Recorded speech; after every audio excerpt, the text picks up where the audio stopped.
Alright.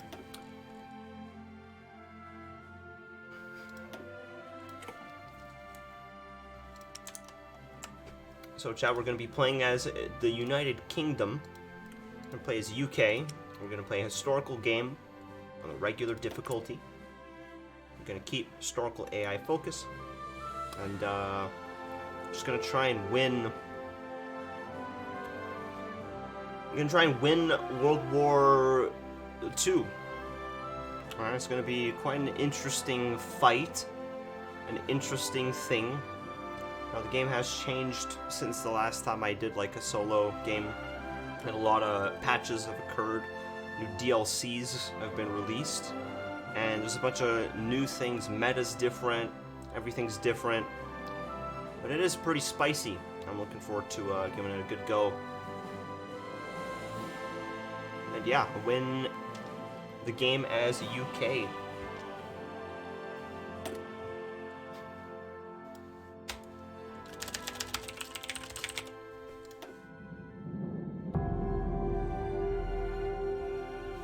Spain, you want me to play Spain? Bro, I'll get fucked as Spain. Spain is too hard. Spain's too hard. Spain is actually fucked. Because I want to get good at car list, and the car list is just weird. Like, each state in Spain, you have to do like a special thing in each state to get like military combat strength in that tile. Or in that province, and it's just fucked. UK too easy? Really?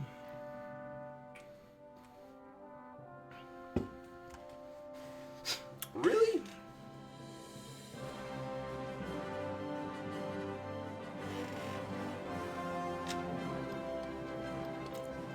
Island Andy with BIS Navy. Bro, what the fuck, bro? UK SIP. What do you mean, dude? UK sick. Last time I tried Spain, I got absolutely fucked, though. I'm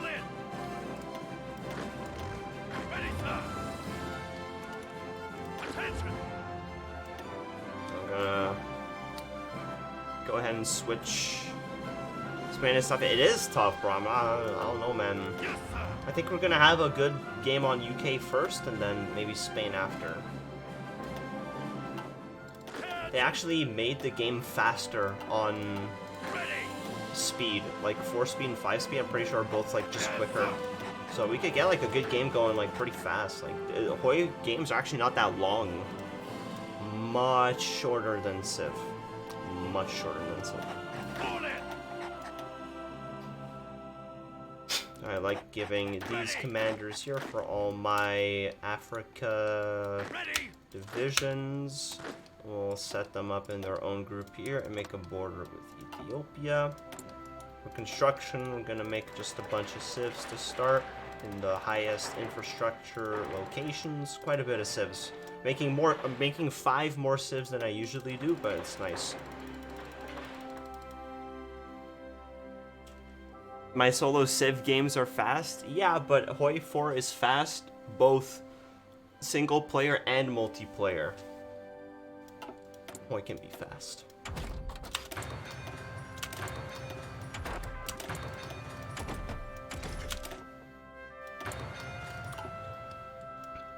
We're gonna get our basic researches. I want to get anti-tank because anti-tank is going to be important, you know, fighting against Germany, German tanks. The Panzers, the Panzer divisions, we're gonna have to prepare ourselves. Produce a line of anti-air. Get rid of the light tanks, because I want to do medium tanks. Make a line of trucks. Grab a line of trains. Trust me, I'm gonna display Navy this game. I'm gonna display Navy. I actually think I can explain it, though. I can actually give a Navy tutorial if it is so desired. So UK starts producing a bunch of ships. What I know is to just cancel the ships that are like not anywhere near being complete. It's just gonna be a waste of production anyways. By the time it completes, we already unlocked the better tech type of thing. Just gonna go ahead and cut all these lines. I'm gonna leave one line of destroyers just producing because UK starts off with a higher ratio of capital ships compared to screens. And the idea, well, I'll get into that in a bit when we get to making our navy. I'll start with small guns, support equipment. Have a prio of military factories like thus. National focus, we're going to start off with limited rearmament. Just get 4 civs. Perfect. And might just get an agency first, say fuck it. And yeah, might as well just start off with our 5-speed. Boat. Yeah, bro, gotta make boats. And also I have a line of convoys. Actually, here's another thing that I want to go over. So basically, this is the international market. This is a new thing in HOI4. Oh, bro, scuffed. Man. Scuffed, goofy webcam position. Where would I put my webcam? Nothing is really important in the bottom right. Like, bottom right just has different lens. When I switch between these, like, we don't actually need the bottom right part, no? Plot. But yeah, basically international market. You can list things. You can sell any of your equipments of any kind here. And any nation can buy it. See, for example, I can buy trains from France. And basically all you do is you pay with civilian factory construction points. And basically you can assign as many civs as you want to pay off the total amount. And the more civs you put, obviously you pay it off faster. The less civs, I have 1 civ producing all of that. So it's up to you how fast you want that to deliver and stuff. But basically, since this is in the game, I'm going to go ahead and sell a bunch of convoys, because I start off with a lot of convoys. I might as well sell a bunch on the market. See whoever wants to buy that. I can also sell my 1 light tank. I can sell... I mean, that's pretty much it. I'm literally down on everything else. I'll just be selling... My economy will be from convoys. Is the market thing new? Yeah, it is new. It's in the latest DLC. Basically, if you right-click on nations, you have an option for asking or negotiating market access. And then once you have market access with them, you can open the international market and access each other's listings and also buy from each other. So that's like having market access. So if you're playing like a smaller nation, what you can do is just buy guns from US. You can buy guns from Germany. You give them production though. That's the thing. You actually get a little bit of production from that. And as a big power, I like to sell, because then people are going to give me production. So we're going to see, maybe a bunch of people will buy my convoys. Ready.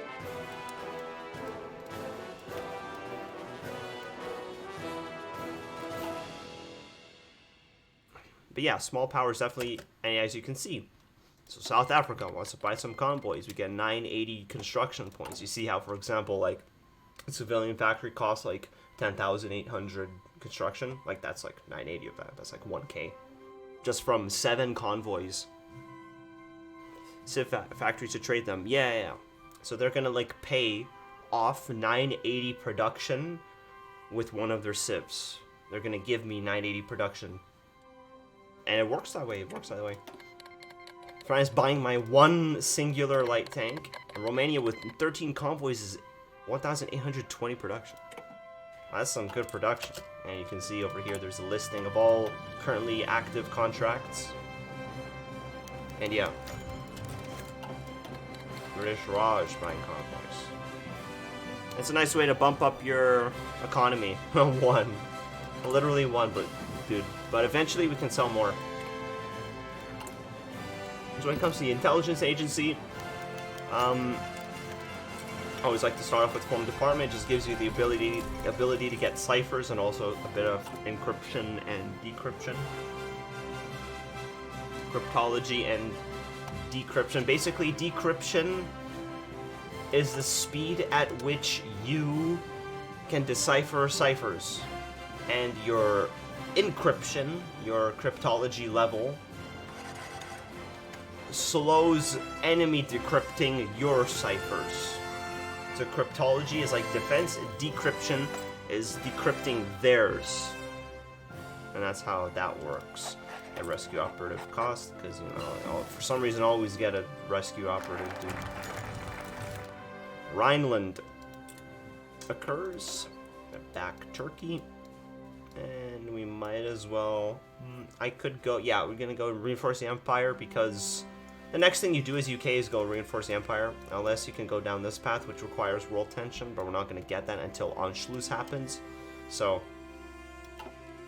I'm gonna go with reinforce the Empire, get plus 10 stability. And stability is actually really useful, man. I realized that games where you're at high stability are actually much better games, because it gives you everything, basically. Factory output, consumer goods factor, dockyard output, and political power. So stability is like actually one of the most goated things. We're also going to go ahead and consolidate our navy. So basically UK starts off with a shit ton of navy everywhere.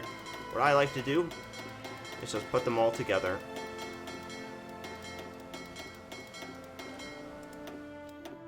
Boom, merge.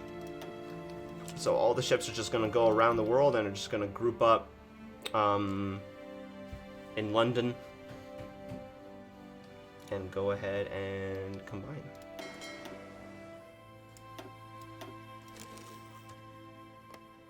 Around the world, around. So basically,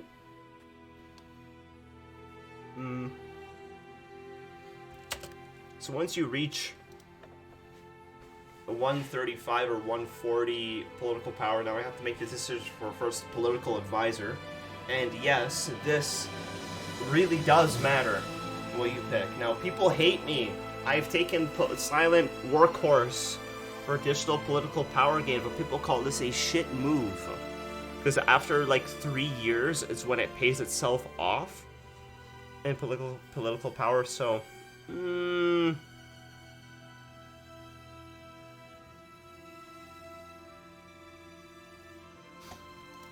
I could just go early mobilization for 150 and get 5% consumer goods. Might as well. It's also good because we get 20% increased civilian factory construction speed, which probably actually just go ahead and do our economy law. Or was it mobilization law? One of those two. This is economy law. No, trade law. Oh, this is economy law. This is trade law, conscription law. Okay, cool. I'm just gonna have to change your laws up. New research. And so basically, here's another new thing about the new DLCs. Whenever you click to research something, some of these have like a little purple icon at the bottom left. Basically what you're doing is you're researching it while assigning a company to research it, right? What you do with that is that it costs a little bit of political power per day to do that, but once you complete the tech, you get a bunch of XP towards that company. And every time you level up, you basically get a trait point that you spend that gives you different buffs for the various things that it's researching towards.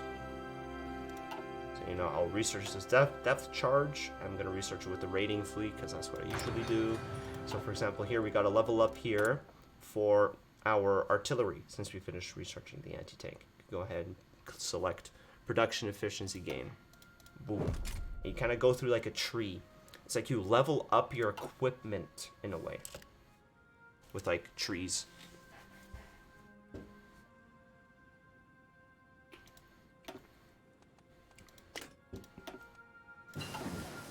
Get division recovery rate. Concentrated industry. As well as our next national focus. Still looking at under 5% world tension. Might as well go for service overseas.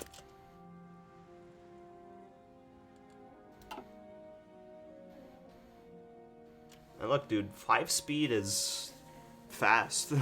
It's quite fast, actually.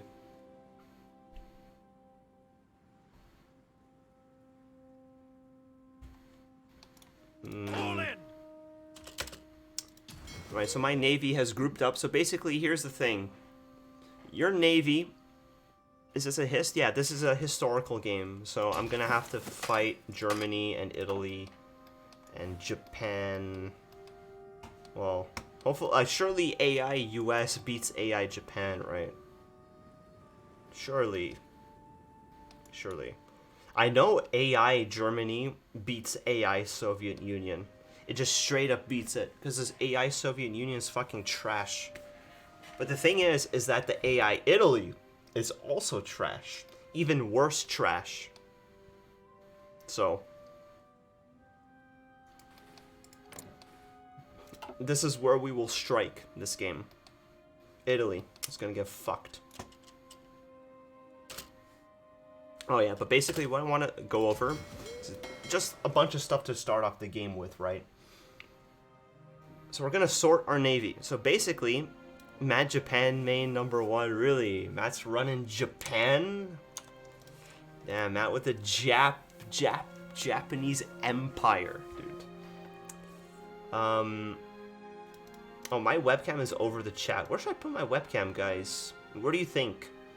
Is bottom right okay, even though the chat is over my face? What do you think? I'm just curious.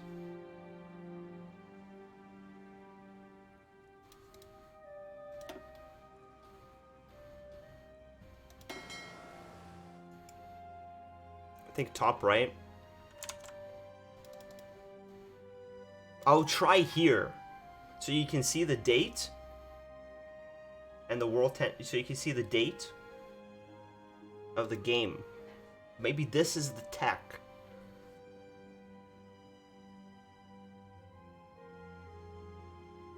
Okay, we'll try it. Okay, so basically, all right, so let's take a look. Okay, so let's take a look at Navy consolidation. Okay, organization. So basically, Navy, for Navy in this game, you have a bunch of different roles that you can do. You can make this big fleet do patrol, strike force, convoy raiding, convoy escort. See, all these different things, right? These are all different missions. But logically, you can't do all of them if you have one big fleet, because you can only select one of each for one specific fleet. So what do? Well, there are specific ships that you design and create specific groups to do each thing. So first, we're gonna start off with making our patrol fleet. We want a portion of these ships to do patrolling. I want a patrol fleet to find ships for me. So for example, what I do is I take these early submarine hulls, these shitty subs that don't have anything on them, and I say create a new task force and make a new theater. Call this my spotters. I'm also gonna include raiders in this theater, but you'll see why. So these shitty subs with nothing, they're just gonna be scouts. They're just gonna look for stuff for me in the ocean. We're gonna set their engagement rule to do not engage, which means that they do not fight ships. These are just lookers. They're just looking around, and that's it. So next, we want a fleet to do convoy raiding. Turns out that the next sub that I have here actually has an extra torpedo mounted on it, which makes it better at raiding with more torpedo attack. So these subs with the extra shot on them will be my raiders. So cyan is my raiders, and this pink is my spotters. There you go. What else? We need we need escorts. Does scouting provide like an advantage in naval combat, or should you have eyes on boats entering? Well, basically, if you spot their ship first, and then so basically, here's how it works. If you have a ship doing strike force in a region, it's gonna attack ships that are found by your scouts. You actually need scouts to initiate combats regardless of anything. Scouting is like the first thing you need. So if you want to like attack their fleet, you're only gonna engage their fleet. Basically, strike force needs a scout. Right? Order the task force to wait at the closest naval base until an enemy task force is spotted. Once an enemy is spotted by one of your patrol forces, your strike force will move to attack. You need to scout them. No offensives unless you have scout openers. Yes. Yeah. So if your ship, if your fleet, and I'm pretty sure there's an attacker kind of advantage in a way that, like, if your fleet gets, like, caught out for any reason, you know, and you're gonna kind of, like, just say, like, get jumped on. It might be something like that. But yeah. So basically, we want now convoy escort. So the thing about convoy escort is what it's gonna do is it's gonna escort your convoys. You need convoys for multiple reasons. If you're trading resources to, for example, if I'm trading resources with France, I'm gonna need to escort my convoys in all the waters near France, because I'm trading over the water and the German submarines are gonna fuck my convoys. I'm gonna lose convoys, I'm gonna lose efficiency on my trading. It's also a problem that convoy raiding happens in the Atlantic, so I need to convoy escort over the Atlantic. So that's why you have to escort your convoys. There are other scouting options like planes. There are different ships that I do scouting with, but it is in the naval aspect. Now, I do know that radio towers, we can take a look at radio towers. Over here, radar station.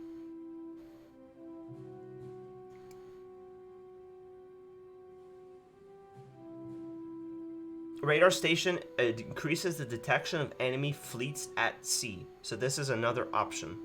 Radar station is actually goated. It helps you look on troops, air, and navy. So if you're ever having a fleet, you want like a logistical advantage, you build like a radar station that has a range over like a good area. So what I'm gonna do is I always get like radar stations like in my lower England, so that I can see all over the English Channel. I have complete control over here because English Channel is like the #1 naval area in the entire game. It's like English Channel is the #1 thing.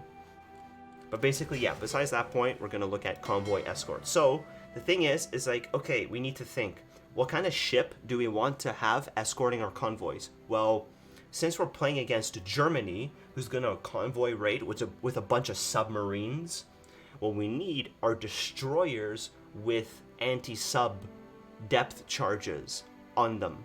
That's how you fight. Yeah, I'm playing against the AI game, yeah. I'm playing a single player. You want to fight submarines with, so it's like a counter game. Germany will, and a lot of nations typically convoy raid with subs, and then you fuck them with depth charges. So which destroyers do we have that have depth charges? Well, this destroyer has a depth charge. So let's add that to our convoy escort group. Convoy escort. Again, we're gonna look for another destroyer design. There you go. This one also has, it's the VW design that has depth charge. And so there you go. There are escorts, and I've done this a million times with UK.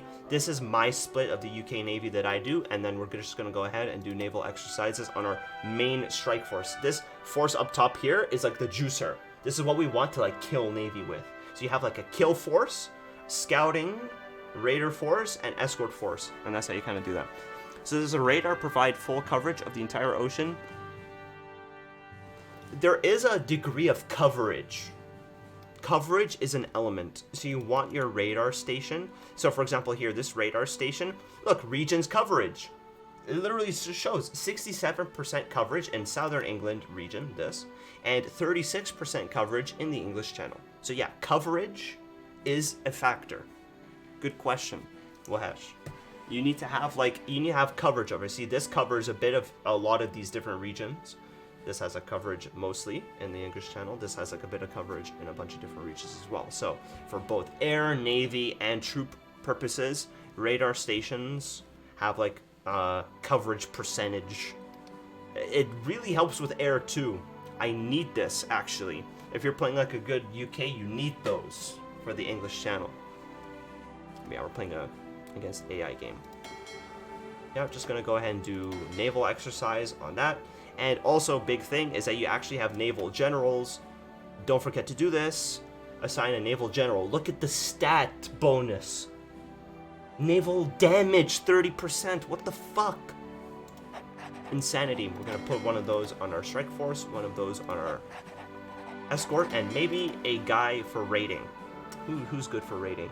I want like a lot of damage for raiding, so it's somebody with a high damage. This dude, Henry Harwood. He's crazy. He's nuts. We're also gonna sort our Air Force. Air Force is a whole different thing, but basically for the air screen you have a different thing. They have different icons associated to them, but those are our fighters. These will be our CAS or close air support, and these are our strategic bombers. Each air has their own thing. Air is actually less complicated than Navy. You just literally take a plane and you move it to a region, or you assign it to an army that they'll follow that army. Like you can right click the army, so you have 700 fighters attached to that army, do that, or you can just send them to fly over English Channel and do like an air superiority. Like air is actually micro. It's micro.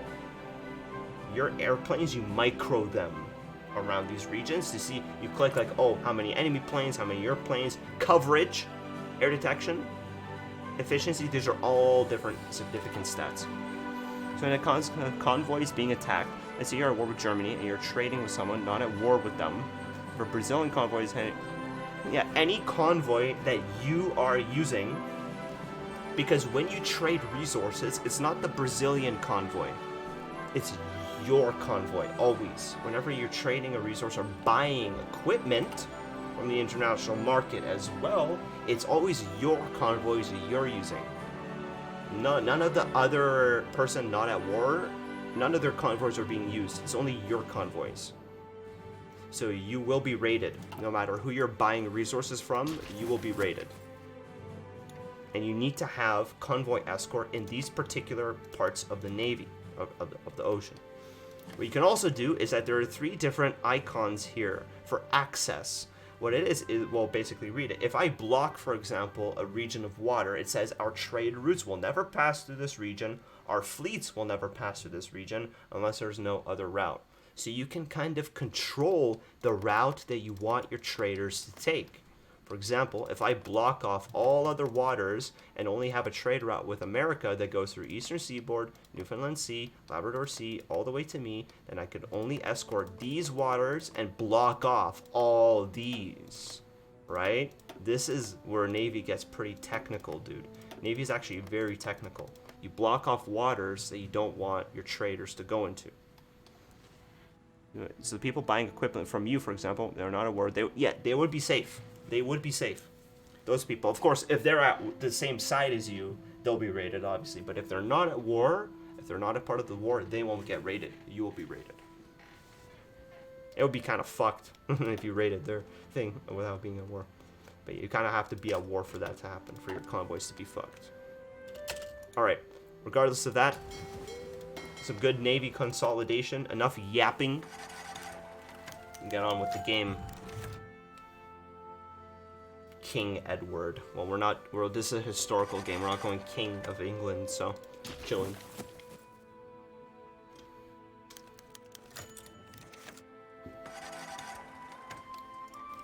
Basically, before I fight Italy or before I fight Germany, what first happens is a Navy skirmish. So before I attack Italy and kill Italy, I must destroy their fleet. I have to get rid of all their ships. I'll fucking raise their navy, dude. Down to the fucking ground. Kill their ships. They never fuck with me again. I'm just gonna go ahead and... So basically, here's the thing. You know, we have to also design ships for particular purposes. We're also gonna go into that. Because when it comes to that, if you're producing ships... You know, because you have dockers who produce ships. You want to produce ships to go into each of these groups. So I want to produce scouting ships. I want to produce raiding ships, raiding subs. And I also want to produce ships that are capable of doing convoy escort. And oil is a pain in the ass in this game. I'm glad you understood. Oil, fuel is fucking... It's everything, actually. And that puts a very, very strong importance to not let Germany have oil. Because if Germany gets fuel, they are very strong. So now we're above 6%, or above the 5% world tension threshold. We can start going down. The left bar here is UK, because what UK wants to do as soon as you get 5% world tension is get extra research slot. Slots of extra research are like generally the best things you could ever have, dude. I'm gonna take a Chief of Army division attack so we can start accumulating army experience. Want to make very good divisions. There's quite a bit of a nice division template that I've had a lot of success with. We're gonna go ahead and do that. I also want to try and make tanks this game. I'll do British tanks, chat. Go crazy.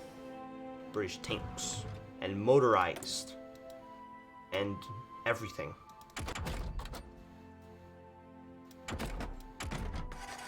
Gonna go ahead. I'm probably gonna do medium tanks. So in about 1.3 years, I think that's 1938 pop. We're gonna get medium tank research.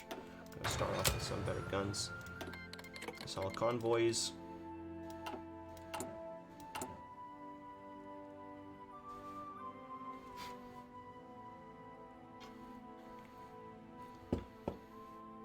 So you can see, for example, how I'm researching Navy tech. I'm getting sonar. You see, mounting a sonar module on light ships and cruisers will allow them to detect enemy submarines. It gives you sub detection. So, what do you think? Which group here do you think I need to have detection for subs on? That's a quiz. What do you think for which convoy escort, raiders, spotters, or my strike force would I need to find subs the most on?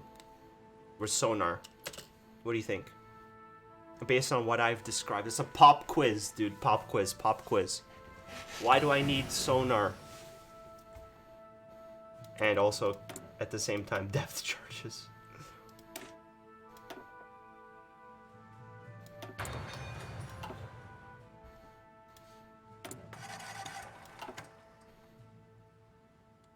It's generally good, but there's like a main thing that I'm trying to get that. Find bad guys, yes. But it is for which of these 3 missions do you think? I'm gonna get max range. I like range. Range is good.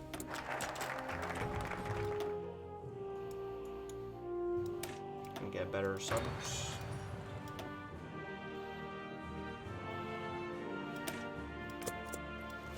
Well, basically, it's a little bit...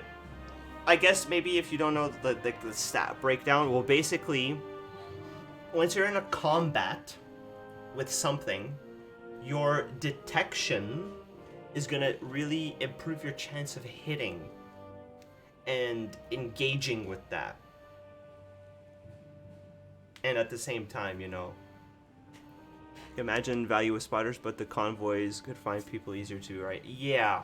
So basically, it's like when you have your convoy escorts with your convoys, like they're gonna be able to fight subs a lot better if you have sub detection, ability to detect submarines. It's like these convoy escorts, I need them to have sonars.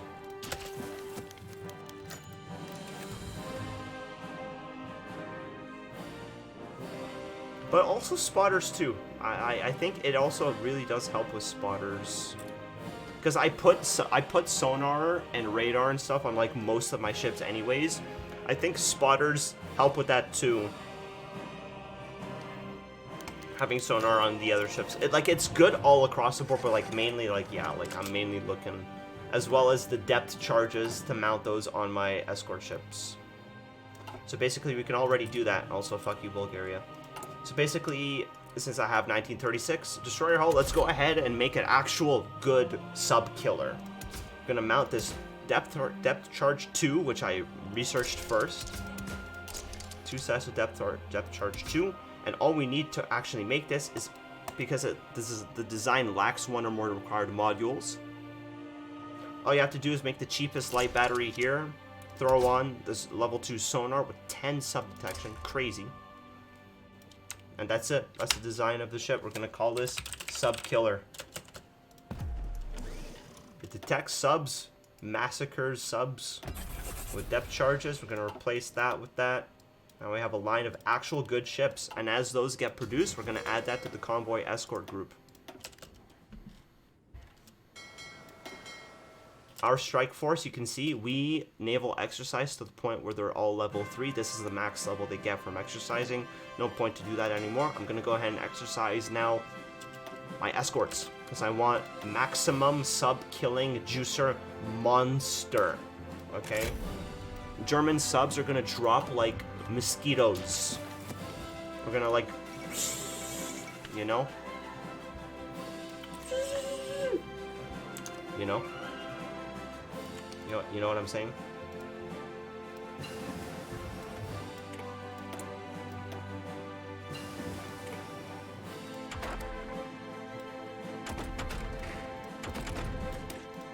Just only march on Navy. I'm gonna go like a pretty big Navy focus. I haven't been the best at UK because the thing about AI France is that you can't defend AI France. This AI France is gonna fucking die to Germany. And I'm just not a juicer UK enough to the point where I should even have my troops here, dude. France is gonna fall. It'll be a tragedy. Oh no, France is gone. But we're gonna fuck Italy in the ass, dude. Oh yeah, oh yeah, oh yeah. I'm a somewhat of a connoisseur in destroying Italy in HOI4. As UK. I'm somewhat of a connoisseur.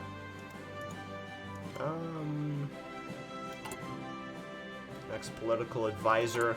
Now, I would take the military factory construction, but seeing as I'm still in the phase where I'm making civs, I might as well get the better elusive gentleman. Juicer. White juicer. Research.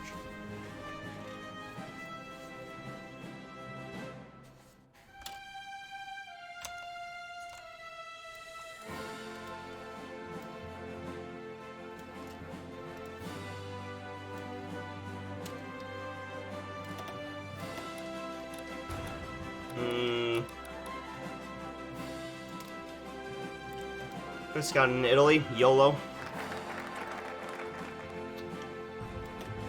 Let's research, got a research slot. Already done the upgrade because Elusive Gentleman also gives minus 15% upgrade time. Which, if you think about it, saves you civs. Because you spend civs to upgrade it, and if it takes faster to upgrade, you literally retain civs faster. So it has that element, you know what I mean? Good. Yeah, suicide pills. There's a chance that we don't have to free them, just let them, you know, die.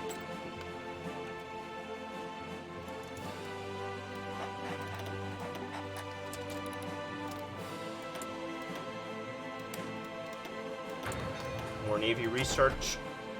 And basically, when it comes to planes, there's some really good planes designs. I'm gonna go ahead and get drop tanks, which is good. This particular thing, you'll see it adds range to your planes, which is one of the most important things to have. We're also going to get some Marines.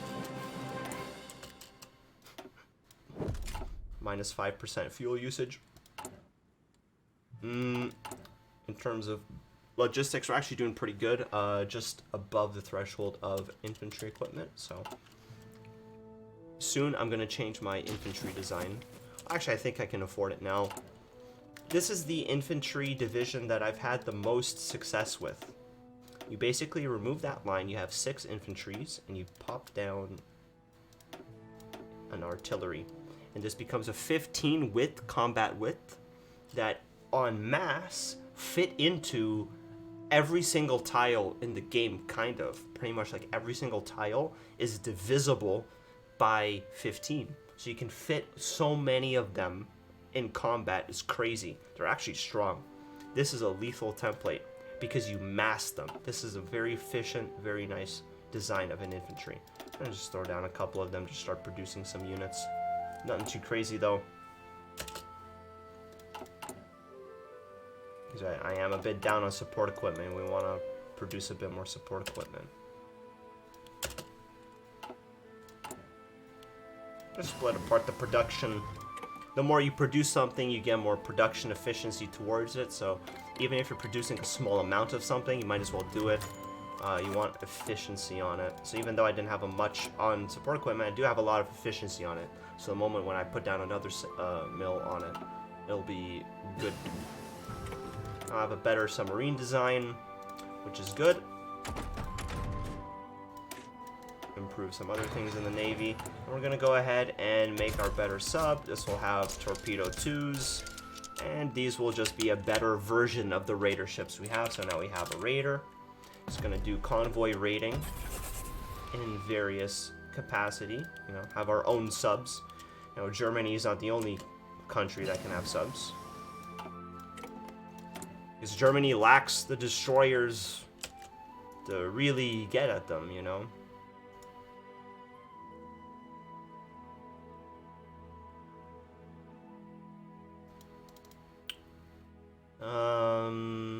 I might as well get the War Industrialist early. It's just that it's better for us to have gotten the operative slot. All that operative stuff.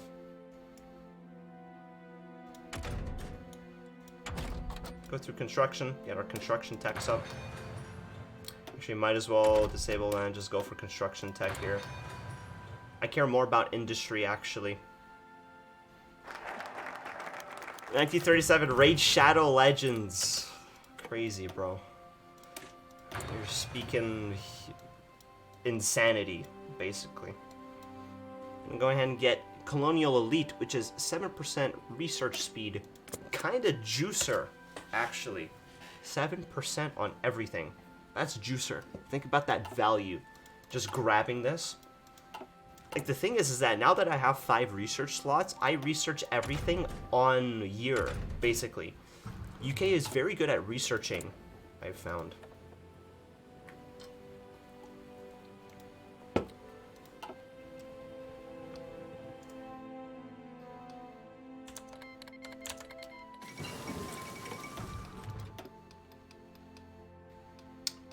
So Spain is in round 2 of its civil war.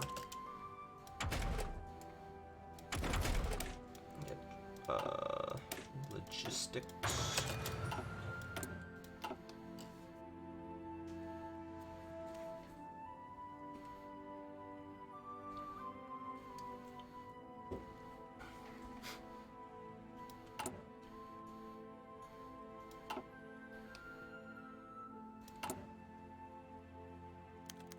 All these officer corps, but basically what these are just overall general buffs to your army that do different things. It's just that knowing the type of nation that you are and the build that you want to go for, because if you think about it, your entire game plan is a build that you're going for.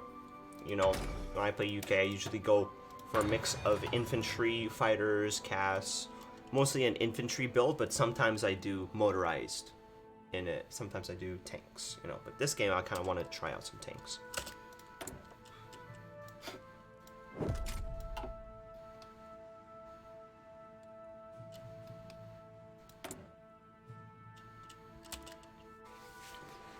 So there's a few nice things that you can do here. For example, you know, this like bold attack officers, 50% chance of +1 attack on level up. But who are the officers? Yo, Akin91. Hello, I was looking at the Cyber Monday deals on Steam and I wanted to know, is this game worth it? I'm a fan of World War II and Civilization. Really? Well, honestly, yeah. You know, I play a lot of Civilization 2, and the thing about Hearts of Iron 4 is basically like this. It's a really fun game. The games are shorter than you would have in Civilization, depending on the amount of turns that you're playing in Civilization. But the only thing that I would say about Hearts of Iron 4 is that you're looking at a pretty complex game. It's a lot more complicated. Like, there are some mechanics behind it, the economy behind it, the stuff that you're managing it. There's a lot to learn. There's a massive skill ceiling. Not even ceiling, it feels like it's an infinite skill ceiling. It's a Paradox game, so it does depend a little on the DLC. Yeah, like Civ, there's a bunch of DLC, but the thing about this game and all Paradox games is that there's like a lot of DLC. But what they actually have is a subscription pass, where you pay basically $5 per month and you unlock all of the DLC on like a subscription basis, which in my opinion is a massive deal. It's a really nice deal, not gonna lie. If it's on a sale or anything, I totally do recommend it. I like playing Civ, I like playing this game, I like playing another Paradox game called Stellaris. Paradox actually makes really nice strategy games. So since you are a fan of World War II and you're into like Civ or just generally strategy, hey, it's a pretty good game. I do recommend it. In your case, it's a pretty good game. I think you would enjoy it. Of course, you're gonna start off. I just want to preface this before you play, if you do play, is that your first few games you're gonna get fucked up. You're gonna get rolled, but it's just a learning experience, and eventually it all ties together. And once you actually get the hang of it, you'll see that it's not as complex as you may initially have thought. It's just sometimes takes quite a bit of trial and error and some YouTube tutorials to get a hang of it. Yeah, it's a pretty good game. I do recommend it.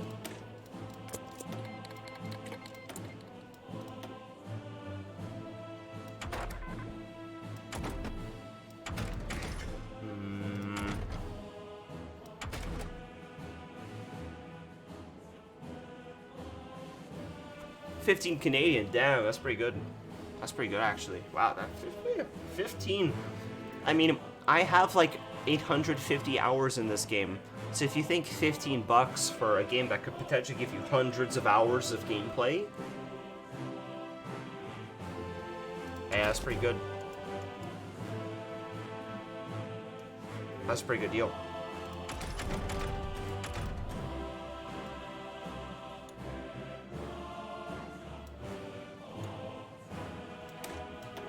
Some more general Navy research. Yeah, basically, like, when we're looking at something like bold attack, like officers 50% chance of +1 attack on level up, well, who is that? Well, it's basically these guys that control your army. These are the officers. And essentially, they have, like, these different stats, like attack, defense, planning, and supply. Basically, whenever they level up, they have a chance of leveling up their attack skill, which gives you overall generalized attack upgrade to the army that they are assigned to. Thank you for the info. It was precise. Yeah. Yeah, it's like, it's not really like, I wouldn't really even say it's long to learn. It's just, you could learn from like, there is like some really good YouTube videos out there. But it's like kind of like, yeah, you have to play it to get it. You could watch as many videos as possible, and once you actually play it, you'll get it. Like my first ever HOI4 game, I played Japan, and it was unbelievable. I didn't touch this game for like a year after I got it. Seriously, it's an unbelievable confusion. But you hear what I'm saying? That YouTube tutorials can definitely help you with this. I think you could learn it a lot faster than I did with some current YouTube stuff out there and YouTube content. It'll take some time, but it's like complex yet simple at the same time, but still complex. You learn something new every game, type of thing. But once you get the hang of it, it'll be good. No worries though. And if you do decide to play it, hope you have a good time with it too. It's a pretty good game.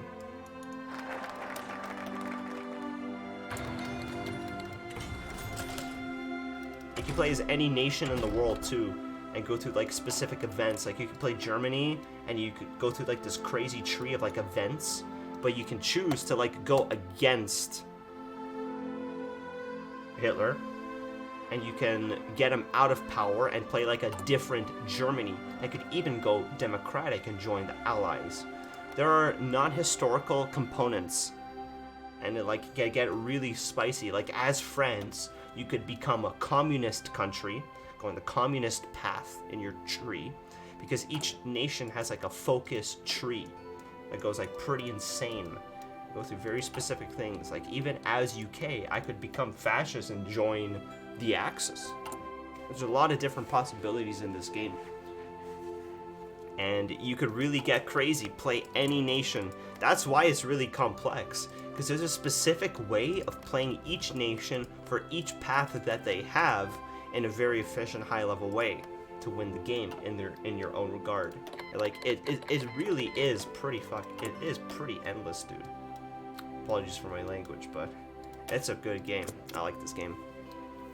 Accurate World War II figures with your own manipulations and how the war plays out. Yeah, exactly, right? Literally, accurate World War II figures. That's a good way of putting it, too. Now we're producing infantry equipment, artillery, support equipment, anti-air. Yeah, maybe an extra line on artillery support. Got some trucks made. Make some trucks, dude.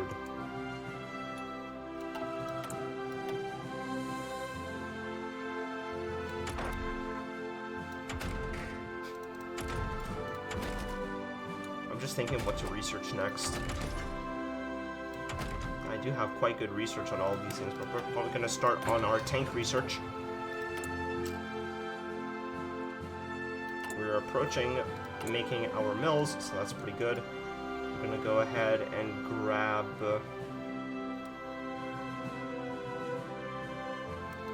So now we have to look at the date. Since we are playing with the historical AI focus on, you can either choose to have no historical AI, which means any nation can do anything they want, or there's a setting to make the game play out historically. And historically, as UK, I have about until, what is it, mid-1939 until Germany begins World War II. So I actually have a timer right now, chat. I think it's important that we begin to get our army upgraded. So I want to take our Navy command. We're going to buff our Navy. We're going to get a Chief of Navy. We're going to get a Chief of Air Force. Start getting ourselves some air experience. 3 different components. Army, which is infantry, land army, Navy, and air. So like 3 different core aspects of your army that you have to manage. Yeah, we're going to go ahead. I have about a timer, like, was it mid-1939? And get some achievements mid-game. You know, I like achievements.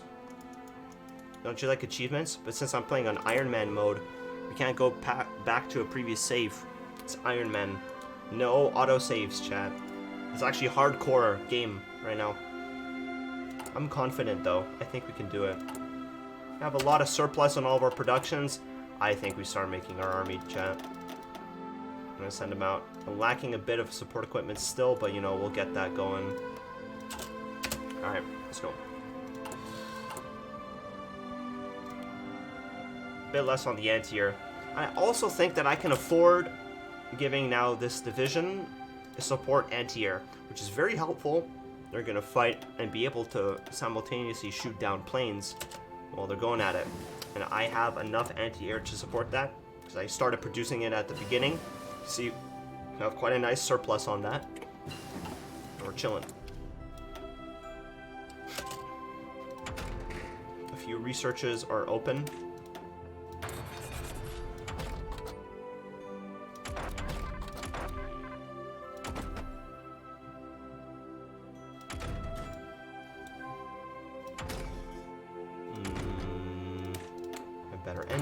For tanks that will eventually make. You kind of pre-plan a lot of things in this game too. You kind of pre-plan. You know, I want to research this because I'm eventually going to research this. You know, put it together. Get better guns. Get better production efficiency on artillery. You know, Mahesh, you're actually a genius. I actually forgot to make my Marines. Listen. You're a genius. See, Wahesh is already the best HOI4 player. Just hasn't delved in yet. It's fine. For Marines, we're going to go ahead with a 25 width. The reason for this, right? The reason for this is, 1, you pack a lot of punch with it. And 2, actually, now that I look at it, 120.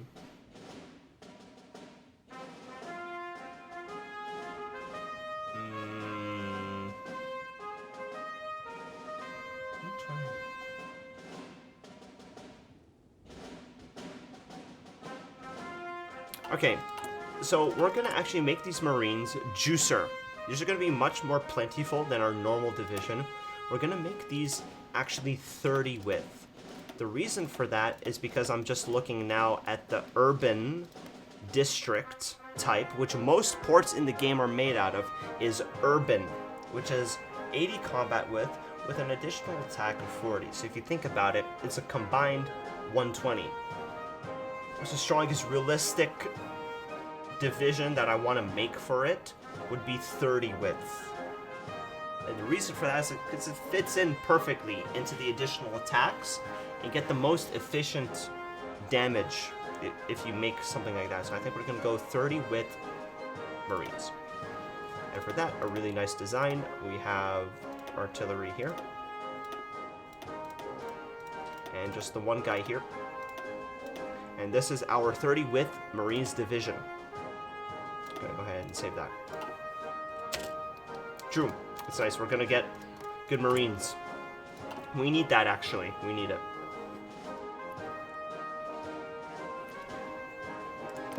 As UK, you need quite good Marines. As you can see, economy-wise, if we take a look at the different things, I have 55 civs, 24 mils. Italy has 27 civs. Pfft. Bro, Italy sucks. We're gonna destroy Italy, dude. That's the whole point. That's the whole mission.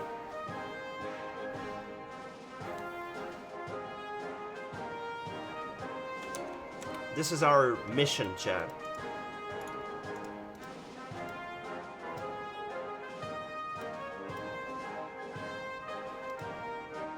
Rib Boso. Basically, our army is training, so we can go ahead and pick them out. I'm gonna go ahead and be actually smart with what I'm doing here. I haven't done this much before in the past, but we need to have an army defend the north of Africa. Obviously, we need that. Well, simultaneously, we need port defense. We need defense on our ports in the Suez. We need to defend this, because if we lose it, I played an online game where the Italy took my Suez. It sucks when you lose it, man. You need to have Suez Canal control. It's pretty significant.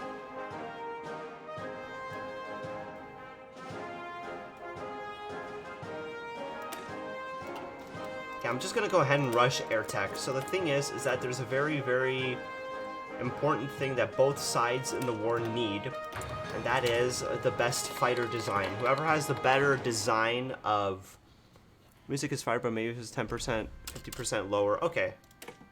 Thanks for letting me know.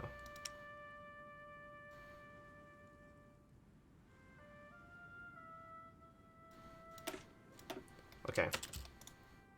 Basically, like, everybody wants the best fighter. And talking in terms of air, everybody wants air superiority. So what gets air superiority? The better fighter design. So by 1939 or 1940, I want to have the blatantly better air force than Germany. Now Germany and Italy both. Actually, I should already. Now that I think about it, I should have already been making my planes. So we're gonna go ahead and make a plane design. It's actually not the worst thing ever. It's like the AI is kind of bad. That's fine. We're just gonna go ahead with some 4X light machine guns. Nice engines. Gonna give the drop tanks that we researched earlier. You see, plus 25% range. Think about how much air coverage you get over regions with that. It's crazy. Drop tanks are very, very, very important. Just gonna throw that on there. That should be fine. A very basic fighter design. Gonna make a shit ton of them. Like a bit of the mills for it, but I might as well do it. Get about a little bit of mills on that.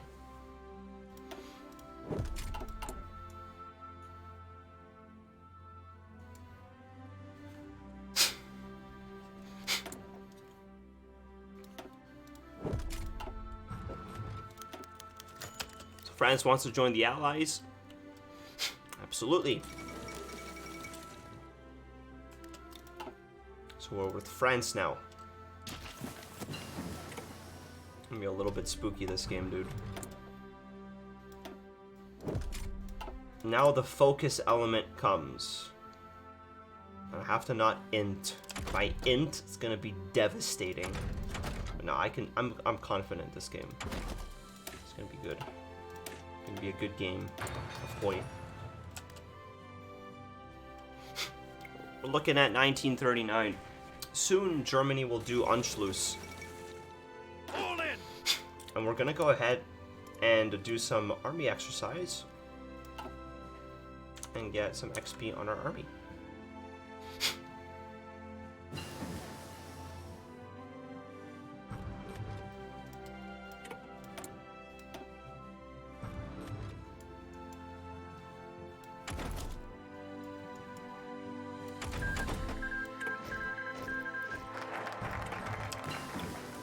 It's like Spain finished its stuff. I'm just gonna go ahead and get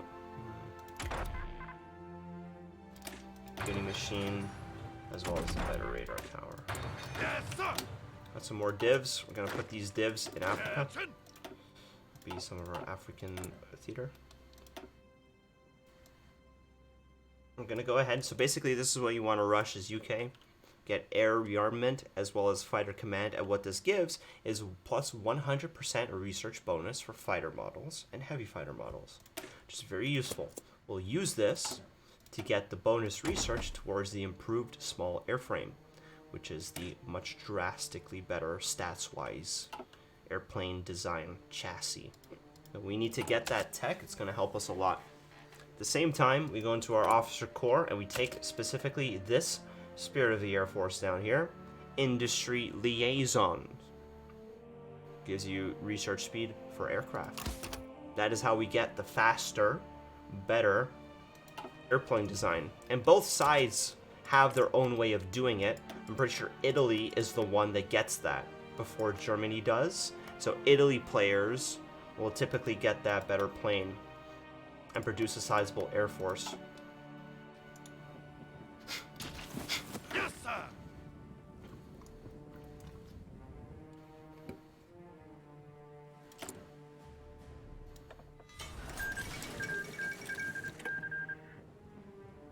We want to get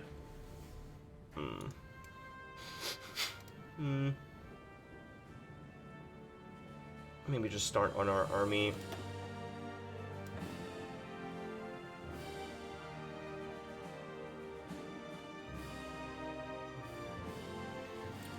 Amphibious assault. Now this seems pretty good. I probably don't need it. It's probably better to get division attrition. Now, supply. Oh, man, supply, dude. This is the part where I'm still kind of bad at, but basically, you know, if you have a lot of units stacked together, they take up like a bunch of supply. Every unit has a supply usage. And it's just dictated by the range of where they are near supply hubs, as well as naval bases, which function like supply hubs, basically give you supply. Supply is littered throughout all the place. See, for example, on the France front, you have a supply hub that's like right here, right in Rhymes. If you lose this, you lose supply for all your units that are like around it. So like supply hubs are kind of like the most important capture points in a sense, capture points for like an army front. You want to push supply hubs, you want to control supply hubs. That's a very massive thing to have, a massive advantage. It's a supply advantage. Now we're just going to go straight mills. I'm going to do a bunch of mills here, and then I'm going to start making naval bases. I do want to have a bit of a navy this game. I'm going to do a navy game.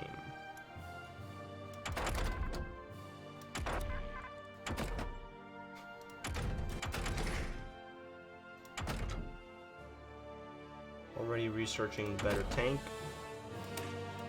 I'm going to start with some air research, why not?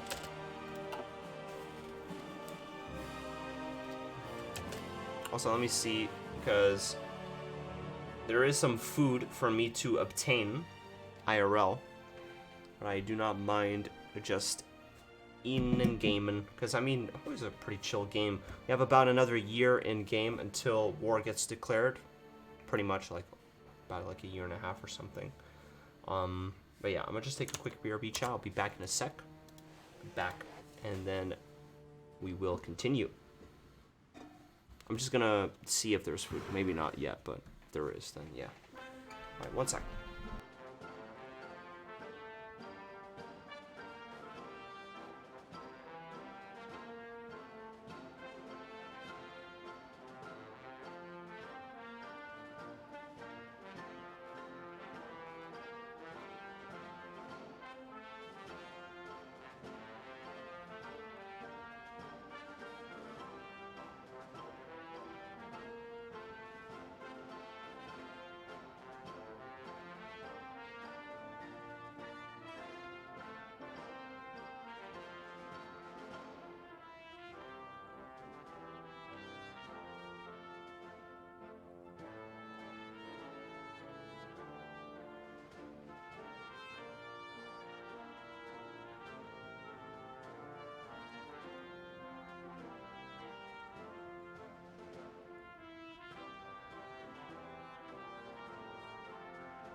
Alright, chat, so dinner will be ready in about 5 minutes or so.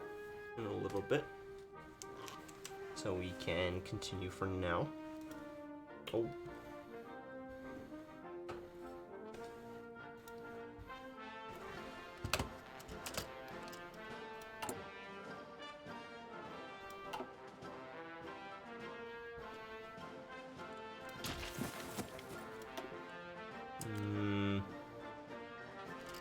Now this is also something new in the DLC, because normally there are doctrines for each of land, naval, and air, but there are now special forces specific doctrines. And for Marines, this is pretty good. If you think about it, look, naval invasion capacity, organization, kind of nasty upgrade for Marines, dude. It's kind of nasty. That's actually pretty disgusting. Starting off with 10 size for naval invasions. It's pretty significant, actually. Add this to the African theater. We're going to defend naval bases in these regions. I'm going to select area defense to be only guarding naval bases. We'll defend all of the naval bases in these regions.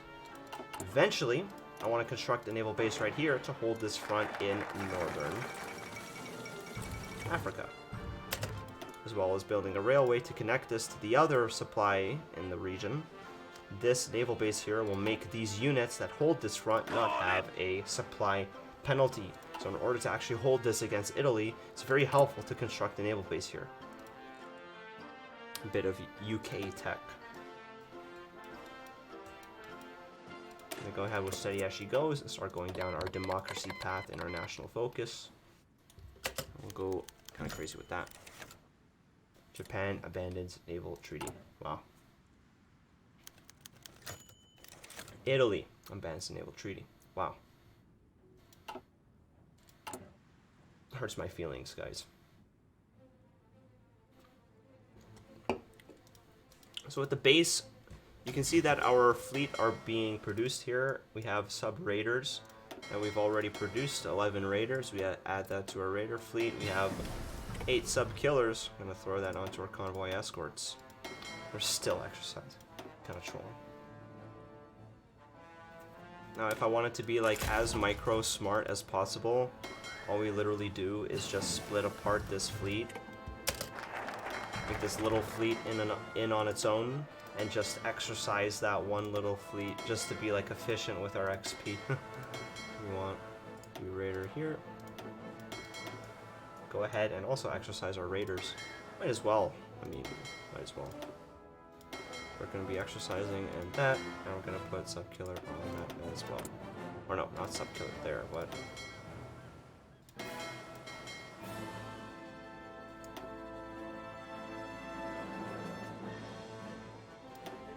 Yeah, okay, perfect. Okay, nice. And we go ahead and do our national focus, global defense.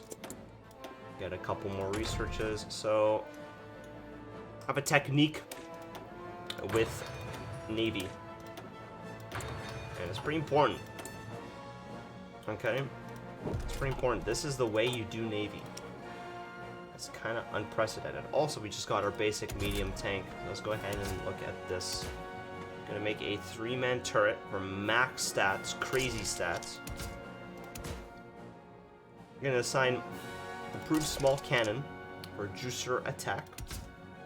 Gonna get basic radio, fuel drum, as well as wet ammunition storage. Gonna maybe upgrade.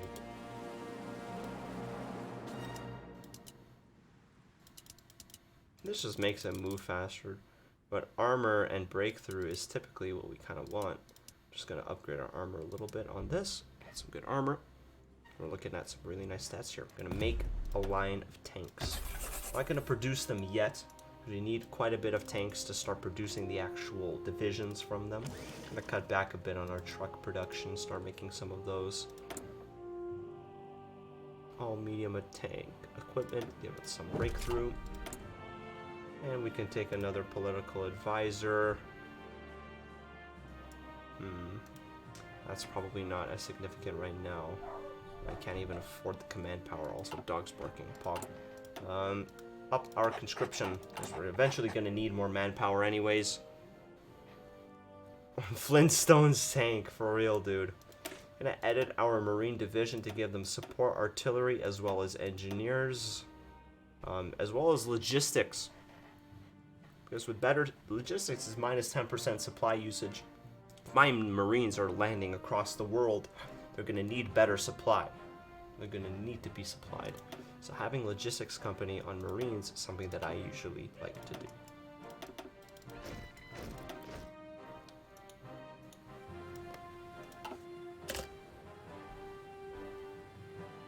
I'm thinking of playing HOI4, but I don't want to stop the tutorial. Yeah. The tutorial, yeah. Hey, the game gets pretty good because, you know, I'm playing a solo, so I can like do everything kind of. When I'm playing multiplayer, you kind of forget something, but it's PvP. So when you play against a human in this game, it's fucking nuts. There's like so many angles that you can fight in this fucking game, dude. So many things you can try in this game. It's kind of nuts. It's all about finding a build. But it's up to you, man. I mean, if you're trying to play one, I don't mind. You know, this could be like a nice like solo gameplay series. I could like put this on YouTube. This could go on YouTube. I have like a little series of HOI4 games, solo games, where we kind of like delve into different nations. Here we're playing UK. Maybe another time we play like Italy or something. Maybe even Soviet Union or Poland. Quite a bit of choices. Even in the new DLC, the Nordic countries have their own trees. This is the Sweden tree, Wahesh. It's a Sweden tree. Do a bunch of shit. Norway tree. Okay, pretty good. Denmark tree. Okay. Denmark tree. And ladies and gentlemen, Iceland. Iceland tree. This is ridiculous, dude. This game goes kind of deep. Kind of deep. It's up to you though, Matt. I mean, it's up to you, bro. I'm honestly down for some HOI. I'm always down for HOI. HOI's an awesome game. But yeah, I'm gonna take this moment to actually beer because food is actually ready. So, be back with some dinner, chat.